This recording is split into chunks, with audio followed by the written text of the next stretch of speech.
네, 안녕하세요. 신박사 이사라였습니다. 2023년 10월 4일 신박사의 장 마감 복귀 방송 하도록 하겠습니다. 오늘 뭐 연휴 뒤 첫 거래일이었는데요. 양시장 모두 좀 큰 폭으로 좀 밀렸습니다. 특히 코스닥이 4% 하락을 했으니까요. 최근 들어서 뭐 가장 크게 좀 빠진 게 아닌가라고 좀 보여지는데요. 미국의 이제 국채 금리가 굉장히 좀 급등하는 모습이 연출됐고, 국내 시장에서도 이제 뭐 국내 이제 국채가 하한가를 기록하는 그런 이례적인 현상이 좀 벌어졌습니다. 원달러 환율도 튀고, 전체적으로 이제 뭐 수급도 뭐 외국 기관들 이제 순매도하고 전체를 좀 안 좋은 것들이 좀 다 같이 좀 몰리는 그런 흐름이 좀 펼쳐진 것 같고요. 미국 국채 금리 상승 여파라고 보시면 될 것 같고, 높은 수준의 미국의 이제 금리가 상당 기간 좀 유지될 것이라는 어떤 그런 부분들이 좀 영향을 좀 미쳤다 보시면 될 것 같습니다. 지금 구간에서 우리가 판단을 하는 게 굉장히 중요하고요. 이 부분에서 투자들의 성과는 뭐 극렬하게 이제 갈릴 걸로 뭐 예상이 됩니다. 그래서 오늘 장 뭐 최근의 어떤 흐름을 잘 분석하는 게 필요하겠죠. 국채금리 상승 여파 그리고 이제 그걸로 이제 빠졌는데, 요란해진다는 것은 극점에 다다른다는 신호다라는 어떤 제목을 좀 달아봤는데요. 좀 고심을 해봤어요. 오늘은 좀 시장에 대한 어떤 전체적 어떤 내용이 좋을까라는 생각을 하면서 최근에 이제 국채 금리에 상당히 좀 극점의 현상들이 좀 벌어지고 있다, 이렇게 좀 해석하고 있고요. 달도 차면 이제 기울듯이 뭐 그런 부분이 아닐까 싶습니다. 오늘 장 정리해보면서 필승의 전략 한번 세워보도록 하겠습니다. 시장 정리해보죠. 오늘 코스피 지수 2.4% 하락했습니다. 좀 많이 빠졌죠. 거래대금은 10조 터졌고요. 하락 종목 수가 835종목, 뭐 상승 종목 수 77종목이니까 뭐 압도적으로 빠졌고, 오늘 코스닥 증시는 4% 빠졌습니다. 와, 4%면 진짜 많이 빠졌죠. 뭐 종목별로는 뭐 한 6, 70%씩은 빠진 거죠. 6%, 7%씩은 평균적으로. 거래대금이 이제 7.4조. 뭐 움츠려 있는 겁니다. 뭐 거래대금 나오지 않았다는 것 자체는 물렸다는 거죠. 많은 투자자가. 일단은 뭐 하락 종목 수가 1,400종목, 상승 종목 수가 165종목이고요. 오늘 수급 구도도 뭐 외국인이 코스피 4,200억, 코스닥 2,500억을 순매도했습니다. 기관도 코스피에서 4,400억 순매도했는데요. 선물 쪽에서 외국인이 6,800계약을 순매도하면서 기관의 프로그램성 매도를 좀 유인했다, 이렇게 좀 해석할 수 있을 것 같고요. 증시 주변 자금은 두산 로보틱스 공모자금 들어온 거 52조 올라갔고, 신용융자 잔고는 최근에 증시 빠지면서 19조 9천억으로 이제 내려앉는 모습을 보였습니다. 오늘 해외 증시, 뭐 어제 미국 증시 나스닥이 뭐 1.8% 빠졌고, 오늘 장중에 또 뭐 크게 빠진 건 아니지만 미국 선물이 약간 이제 빠지는 흐름을 계속 이어갔죠.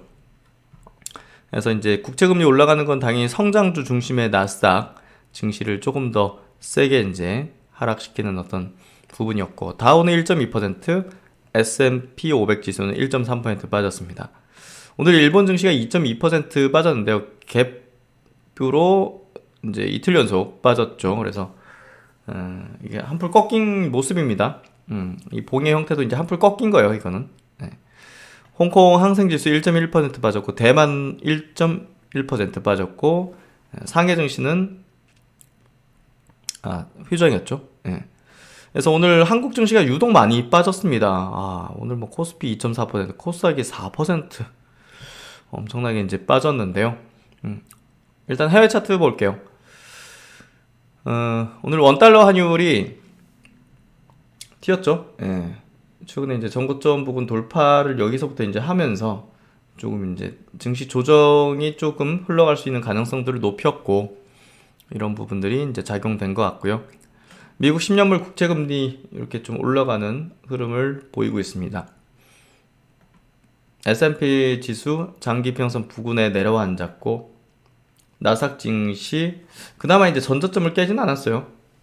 이제 나스닥 쪽에 이제 그러니까 이 정도 국채 금리 올라가고 하는 상황이라면 나스닥 여기 사실 이 정도는 내려앉아 있어야 되거든요. S&P보다 더 약세를 보이면서. 근데 최근에 그렇지 않죠? 그래서 저는 이게 추세적이지 않다고 판단하고 있습니다. 추세적이지 않다고 판단하고 있습니다. 뭐 이거 좀 뭐 한두 달 뭐 조정받는 거, 뭐 조정받을 수 있는 구간이니까 그렇게 좀 해석을 하고 있고요. 또 이제 코스피 지수 차트 흐름은 여기 살짝 올렸다가 지금 쭉 밀리는 흐름이고요. 오늘도 개파락으로 빠지면서 2.4% 약세 마감을 했습니다. 코스닥 증시도 장기평 붕괴시키는 그런 장대 음봉으로 4%. 이게 하여튼 뭐 그 세게 조정이 좀 나오는 구간인 것 같고요. 이게 어디서 멈출지 뭐 그거 알 수 없지만 어쨌든 뭐 감내를 해야 되는 그런 조정 구간이라 보여지고요. 역시나 이제 대중이 몰리면 조정이 나오는 거는 뭐 이게 원리 작동 원리이기 때문에 증시에 특히나 이제 2차전지가 오늘 굉장히 많이 빠졌잖아요, 사실. 최근에 들어서 2차전지 업종 지수 흐름이 보시면 거의 뭐 내려앉는 뭐 고점 대비 한 2배 아니, 반토막 정도 대부분 좀 나 있는 상태죠. 그래서 2차전지 업종 지수도 9,500포인트에서 5,400포인트가 거진 반토막이에요. 지수 자체가 업종 지수가. 그래서 반등권에는 들어왔어요. 반등권에 들어왔는데 우리가 이제 고점 권역에서는요 이렇게 극단적으로 오버슈팅이 나오고요.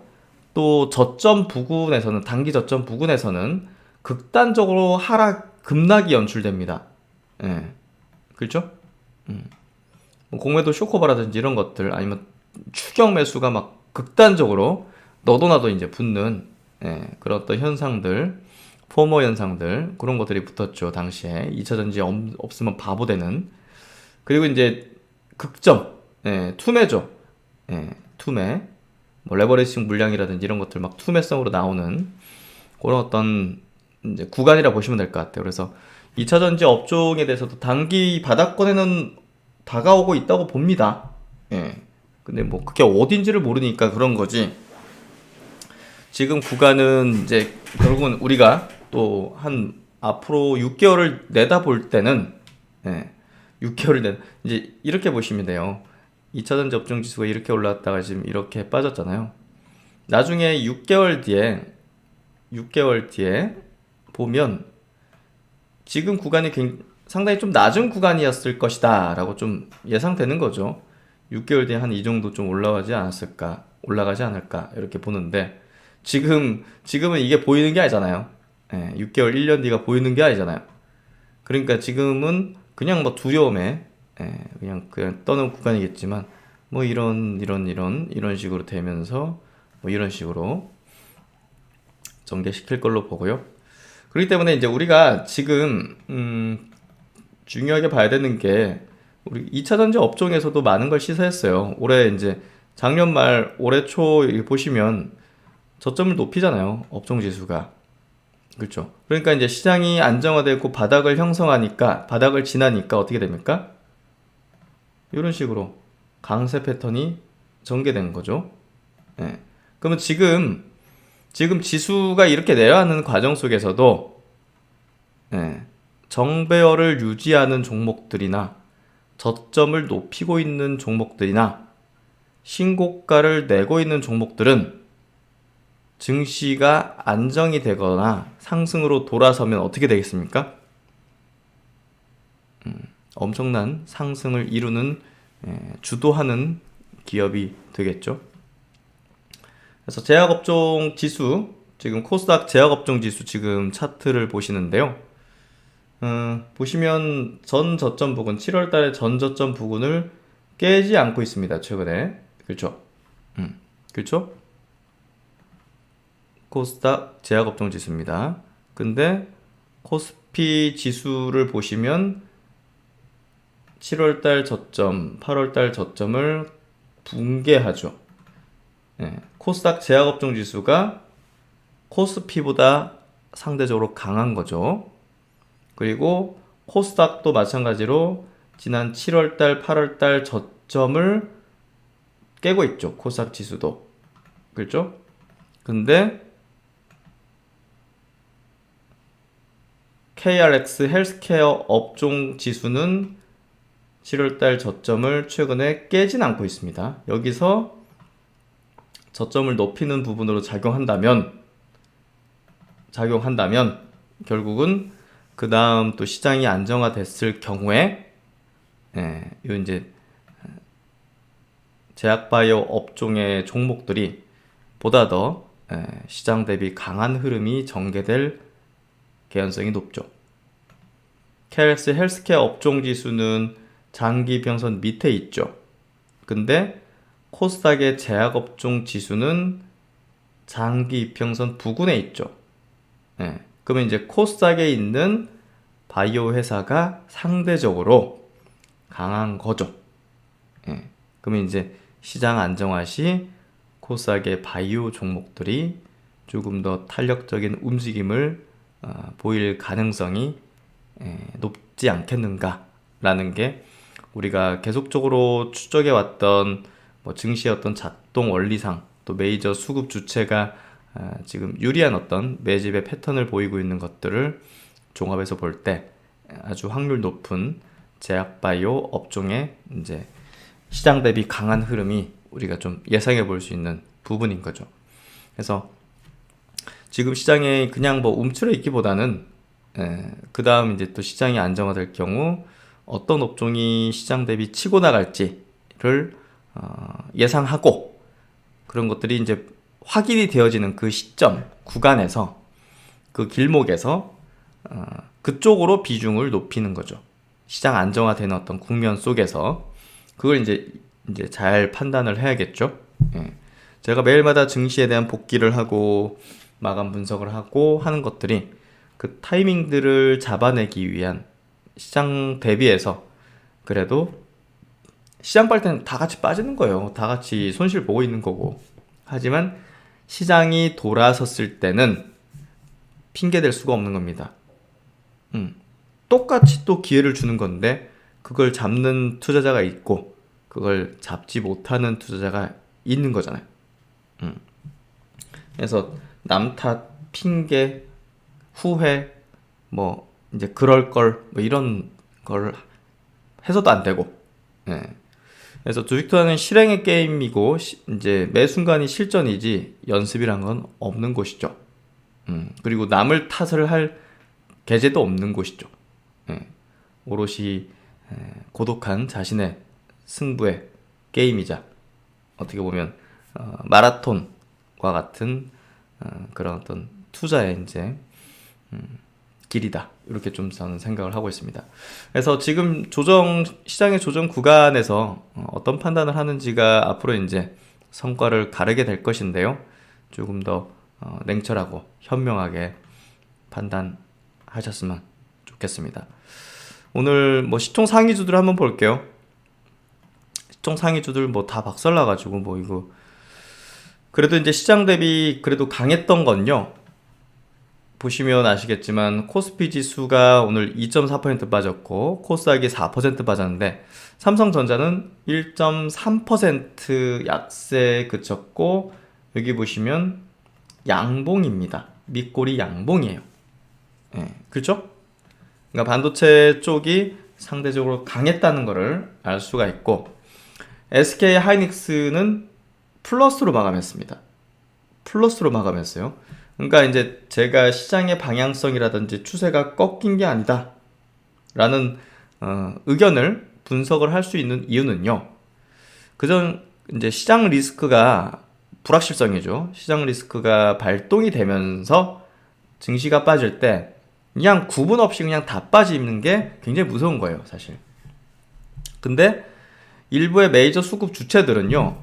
이런 구간에서 오히려 던지는 대중의 물량을 받아내는 그런 측이 있다는 건요. 시장에 대한 어떤 리스크가 이게 뭐랄까요. 메이저 수급 입장에서는 기회로 인식하는 메이저 수급도 상당히 있다는 겁니다. 패시브하게 움직이는 쪽은 주식 시장에 대한 어떤 자금 비중을 줄이는 차원에서 매도하겠지만 액티브하게 움직이는 메이저 수급 주체는 오히려 저가 매수 기회로서 여기고 있다는 거죠. 예, 이 구분을 잘 해야 됩니다. 외국인이 팔았잖아요. 기관이 팔았잖아요. 그들도 수많은 그런 분류가 되고 그 중에서는 그냥 수동적으로 움직이는 쪽도 있고 그냥 뭐 글로벌 MSCI 지수라든지 또 이제 채권과 이제 여러 어떤 자산 포트폴리오 군에 대해서 이제 비중 조절 차원으로 이제 매도하는 측도 있고, 네, 그렇죠? 그래서 이제 그 다양한 어떤 수급의 어떤 성격 주체들이 있기 때문에 단순히 외국인이 팔았다고 기관이 팔았다고 야 이제 뭐 큰일 났다 고점이다 뭐 이렇게 이제 봐서는 안 된다는 겁니다. 그래서 오늘 삼성전자 특히나 이제 하이닉스 이런 기업에 이제 수급이 들어오고 오히려 플러스로 돌렸다는 것 자체는 시장의 추세를 꺾는다는 약세보다 이제 그런 흐름보다는 오늘 이제 제목에도 담겼지만 금리를 가지고서 이제 요란해지는 시점에 굉장히 뭐 이제 극점에 다다를 때 나타나는 어떤 신호 현상들 이렇게 좀 해석하면 될 것 같아요. 그래서 이제 제가 보는 관점에서 이제 세 가지 이제 포인트로 좀 짚어드릴게요. 지금 매크로 상황을 딱 단순하게 좀 정리를 해드리죠. 유동성에 대한 부분이 있습니다. 이게 긴축이죠. 예, 긴축이 이제 뭐 끝나는 부분은 아니고, 그리고 이제 경제 펀더멘털입니다. 예, 경제 펀더멘털. 결국 이제 여기에서 핵심은 물가라든지 고용이라든지 이런 부분이 되겠죠. 뭐 금리. 예. 그래서 물가는 지속적으로 이제 내려가는 상황인데 고용 자체가 굉장히 괜찮단 말이에요. 양호하죠. 예, 양호하죠. 그러니까 양호하니까 뭡니까? 소비가 이제 막 급격하게 위축되지 않는 거예요. 예, 이런 부분들이 이제 어떻게 보면 그래 좀 더 긴축을 유지하고 또 높은 금리 수준을 상당 기간 유지해야 되는 거 아니냐라고 시장이 반응한 거예요. 그러니까 이제 국채금리가 이제 이렇게 막 단기 급등을 한 건데 이게 저는 왜 추세적이지 않느냐? 금리도 그렇고 이런 부분들이 사이클상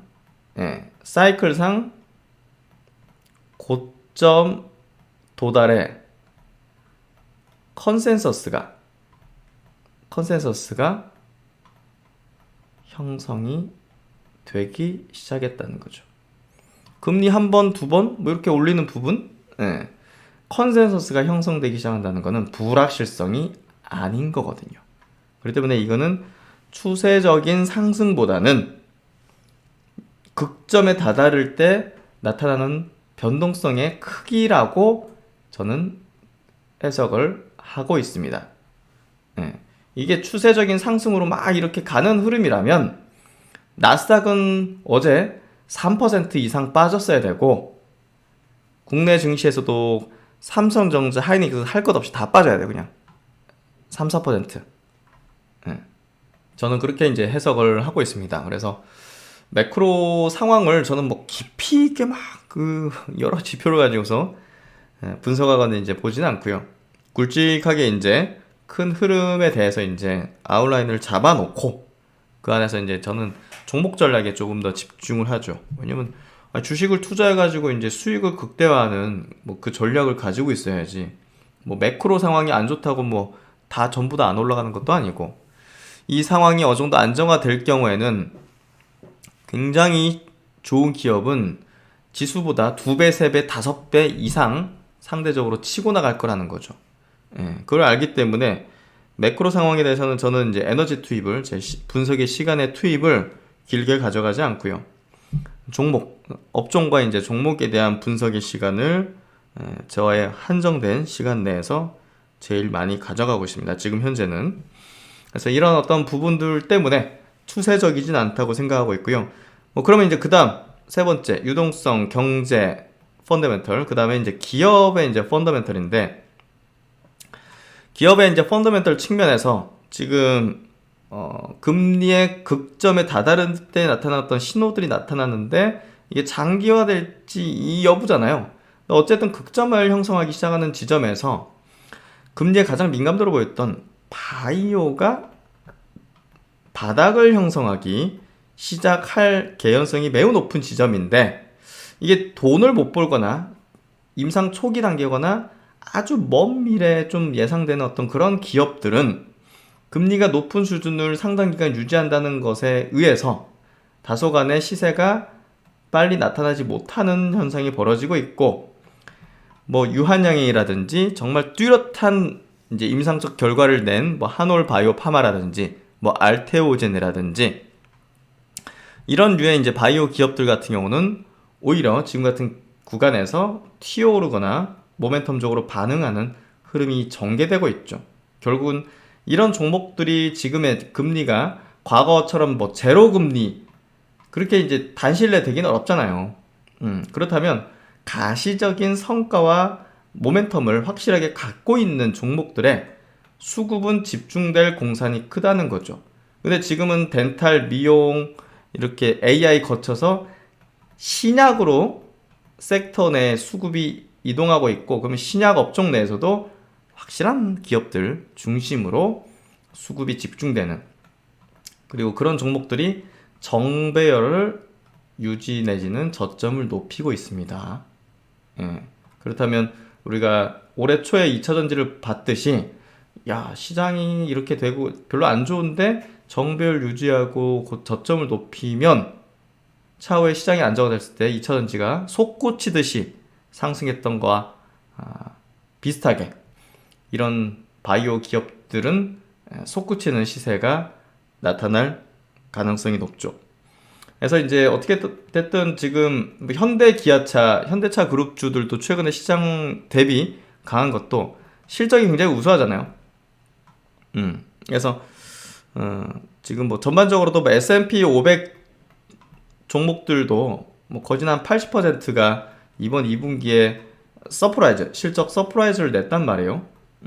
이런 것들은 이제 2분기 실적이 바닥이다 라는 인식을 주고 있지만, 바로 이제 치고 달리는 흐름이 전개되는 거는 금리 수준이 높은 부분이 영향을 미치고 있고, 또 이제 기업들 입장에서도 이제 기업 펀더멘털 입장에서도 금리가 높은 수준은 자금을 조달하는 이제 금리가 높잖아요. 그러면 이제 투자를 하는 데 있어서도 투자 확대가 이제 조금 위축될 수 있는 부분이 있기 때문에 막 바닥 찍어서도 막 치고 달리기는 쉽진 않은 거죠. 뭐 증설 내지는 뭐 예를 들면 반도체 뭐 서버 투자도 막 급격하게 늘리고 뭐 이렇게까지는 쉽진 않은 거죠. 일단은 뭐 비용 부담 때문에 투자가 조금 위축될 수 있고, 이런 부분들은 결국 이제 이런 어떤 기업들이 치고 달리는 흐름까지는 주가 흐름은 조금 쉽지는 않다. 하지만 점진적으로 주가가 회복되고 바닥을 찍고 뭐 이런 구간을 좀 거칠 거라는 예상을 해볼 수 있죠. 그래서 이제 지금 매크로 상황은 이제 이런 어떤 상황들, 크게 이제 유동성과 경제 체력과 기업 체력들, 요 세 가지 포인트에서 볼 때 이런 어떤 내용들을 가지고 있고, 뭐 결국은 지금 뭐 기업에 집중하자는 얘기를 이제 드리는 거고요. 매크로 상황에 이제 너무 쫄지 말자. 뭐 이렇게 좀 위축되게 하는 시세, 약세 흐름을 보이더라도 이건 추세적이지 않다. 사이클에 대한 고점이 이제 컨센이 형성되는 시점이기 때문에 이거는 불확실성이 아니라는 측면에서 어쨌든 너무 겁을 낼 필요는 없는데, 미국은 뭐 아무리 봐도 이 금리가 올라가면 다른 국가들이 좀 위험해지잖아요, 사실.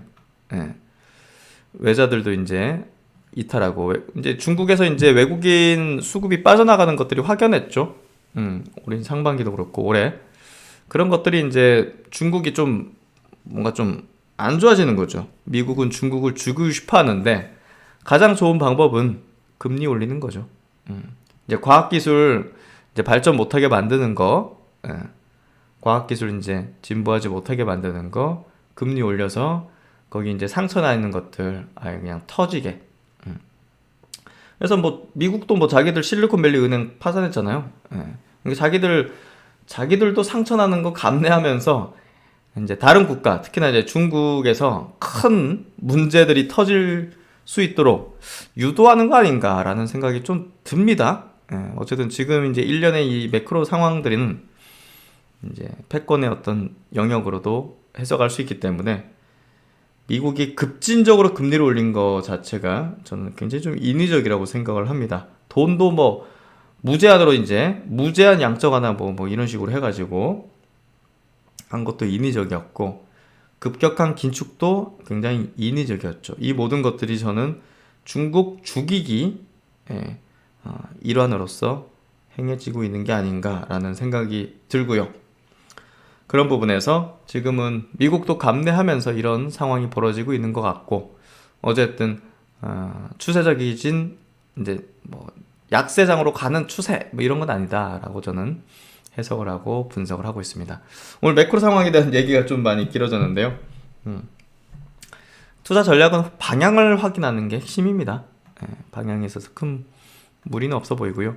반면에 이제 LG엔솔 비롯해서 2차전지 기업들, 포스코 홀딩스라든지 진짜 많이 빠졌네요. 삼성 SDI도 이제 5% 빠지고, 2차전지가 오늘 박살이 났습니다. 완전히. 포스코 퓨처엠도 그렇고 극점을 형성하는 포인트들인 것 같고요. SK 이노베이션도 전저점 깨는 5%. 내려올 만큼 좀 내려온 것 같아요. 이 정도면. 오늘 뭐 네이버, 카카오도 5%씩 빠졌고, 그냥 금리에 이제 반응한 것 같고요. 네이버가 이제 그래도 카카오보다는 이제 강하죠. 그리고 이제 코스닥 쪽에서도 에코프로 BM이 7% 빠졌고, 에코프로가 8.5% 빠졌습니다. 주요 이평선도 다 깨고 내려왔고요. 셀트론 헬스케어도 3% 빠졌고, 셀트론 제약도 2.9% 빠졌고, 셀트론도 이제 2.3% 빠졌죠. 삼성 바이오로직스가 1.4% 오르면서 그나마 지수를 좀 방어를 해줬는데요. 삼성 바이오로직스 생산 모더나 코로나19 변이 대응 백신이 첫 출하되었다. 그리고 이제 올해 매출을 3.6조로 전망한다. 20% 이상 성장에 대한 자신감에서 뭐 이런 내용들도 오늘 상승에 좀 영향을 미쳤다고 볼 수 있을 것 같습니다. 삼성 SDS 같은 경우 이제 AI 관련해서 오늘 같은 날 이렇게 장기 평선 지지 테스트한 부분들은요, AI의 어떤 트렌드를 끼고 있다고 보면 될 것 같고요. 현대차 이제 보합이고, 기아가 0.6% 상승, 실적이 이제 굉장히 우수한 이런 기업들이 오늘 수급이 좋았고요. 그래서 오늘 HSP, HLB도 0.5% 상승하는 흐름으로 최근에 시장 대비 강한 모습을 확실히 보여주고 있고요. 레인보 로보틱스 8% 빠지고, 로봇주들은 좀 단기 하락을 좀 할 수밖에 없는 불가피한 그런 흐름이 좀 전개되는 것 같습니다. 오늘 유한양행 4% 상승했고, 임상 발표했죠? 네, 그래서 아마 뉴스 다들 보셨을 겁니다. 한올 바이오파마도 5% 상승하면서 지난 연휴 직전의 상승 흐름을 이어가는 패턴을 보여주고 있고요. 그래서 오늘 종목 상승한 종목이 몇 개 없어요. 그래서 그럼에도 불구하고 정배열 또 상승 유지하고 뭐 이런 기업들 좀 유심히 우리가 봐야 될 거라고 생각해 볼 수 있을 것 같습니다. 유한양의 이제 임상 3상 성공 발표가 그 존슨앤존슨 쪽에서 이제 저희 이제 연휴 기간 동안 나왔죠. 오늘 많은 리포트들이 나왔는데요. 뭐 그 중에서 유진투자증권 리포트를 좀 보죠. 목표 주가를 15만 원으로 뭐 한 2배, 지금 현 주가 대비 한 2배 정도로 이제 상향시켰습니다. 뭐 충분히 이제 가능한 시총 규모라고 생각이 되는데요. 가보지 않은 길이죠. 대한민국 신약 역사는 유한양의 기점으로 이제 새로운 어떤 시대로 이제 들어간다고 보면 될 것 같은데요. 임상 결과가 이제 일상에서 그 이제 타그리스하고 이제 이 비교 임상이잖아요. 이 굉장히 이례적인 겁니다. 뭐 아니면 도잖아요, 사실. 그거 이제 통계적 유의성 확보했으니까 더 좋게 나왔다는 거고, 이 자세한 어떤 데이터는 이제 이 에스모 학회에 이제 나올 텐데요. 그때 나오는 데이터를 통해서 효능 어느 정도, 또 이제 안정성 어느 정도 요거 확인되면 이제 FDA 승인에 대한 가능성에 대한 좀 구체적인 어떤 그런 어떤 내용들, 예상들이 좀 나올 수 있고, 또 이제 어느 정도 타그리스를 대체한다든지 침투할 수 있는지 그 시장을, 이런 것들이 대략 이제 효능에 따라서 안정성에 따라서 우리가 좀 예상을 해볼 수 있을 거예요. 그때까지는 좀 기대감이 형성이 되겠죠. 오늘 뭐 지수가 이렇게 너무 시장이 내려앉아서 4% 정도밖에 상승을 못했지. 요 이제 임상 결과의 어떤 이제 모멘텀은 굉장히 큰 겁니다. 우리가 접하지 못했던 그런 블록버스터로 될 수밖에 없는 그런 임상 결과가 나왔다고 보시면 될 것 같고, 세계 이제 넘버원 제약 회사가 그렇게 발표를 했고, 자신들의 이제 주연 어떤 파이프라인, 차후에 이제 6, 7조 매출을 낼 수 있는 약으로 지금 계속 이제 뭐 자랑 아닌 자랑을 하고 있습니다. 레이저 팀은 이제 올해 말 해외는 내년 말 1차 치료제로 처방이 시작될 걸로 전망이 되어집니다. 그래서 뭐 이거에 대해서 이견을 달 사람은 없을 것 같고, 어쨌든 한국 같은 경우는 한 2천억 정도 이제 시장 추정되고요. 또 지금 마일스톤 같은 경우도 한 2천억 정도 들었거든요. 1.6조 정도 되는 이제 얀센에 대한 마일스톤에서 나머지 이제 뭐 1.4조 정도 되는 규모를 이제 수취를 하게 될 텐데, 이제 허가 기관들, 미국 비롯한 각국의 이제 허가 기관들의 이제 이제 허가 떨어질 때마다 이제 마일스톤 유입이 될 것이고, 또 이제 FDA 승인 신청 넣을 때, 또 승인됐을 때, 이럴 때 마일스톤이 비공개긴 하지만 이제 그럴 때마다 이제 나오게 될 겁니다. 그래서 이런 것들도 아직 반영이 안 됐어요, 사실 주가에. 그리고 이제 여기 출시됐을 때 로열티죠. 지금 뭐 시장에서 한 13% 정도 순 매출에 요 정도 수준을 이제 수취할 거라고 예상을 하고 있고요. 27년 출시 3년 차 글로벌 예상 판매액이 2.2조, MS 30%, 예상 판매 영업이익 유한양행 귀속분은 3,380억. 그래서 MS 높아지면 높아질수록 계속 늘어나니까요. 3천억, 4천억, 5천억. 이게 이제 매년 들어온다고 생각해 보세요. 엄청나죠? 그래서 이제 이 렉나자에 대한 영업 가치를 10조 원으로 이제 추정을 한다. 나머지 갖고 있는 신약 파이프라인은 추정 가치는 0.4조 정도로 추정한다. 그래서 목표 시총은 11조 원을 제시한다. 지금 시총은 좀 싼 편이죠. 그래서 오늘 리포트가 많이 나왔는데요. 이 정도 체크를 해드리고요. 뭐 많은 분들 뉴스 보셨겠지만, 그리고 유한여행 같은 경우는 꾸준하게 제가 커버 분석을 좀 해드렸던 바이오 이제 주도주 부분이었던 거죠. 하여튼 뭐 오늘 외국인 기관의 동시 수급 쪽은요, 오늘 뭐 수급 구도가 너무 안 좋아서 그다지 이제 수급 구도가 안 좋았는데, 기아가 오늘 수급이 좀 좋았고, 한미 반도체 최근 메이저 수급이 계속 유입되는 게 유의미합니다. 기관도 그렇고 외국인도 그렇고. 그래서 한미 반도체, 알테오젠도 오늘 뭐 수급은 양쪽에서 들어왔고, 현대차 그룹주가 이제 좋았고, 유진테크도 이제 뭐 외국계 증권사 매도 리포트 뭐 이런 거 신경 쓸 필요도 없습니다.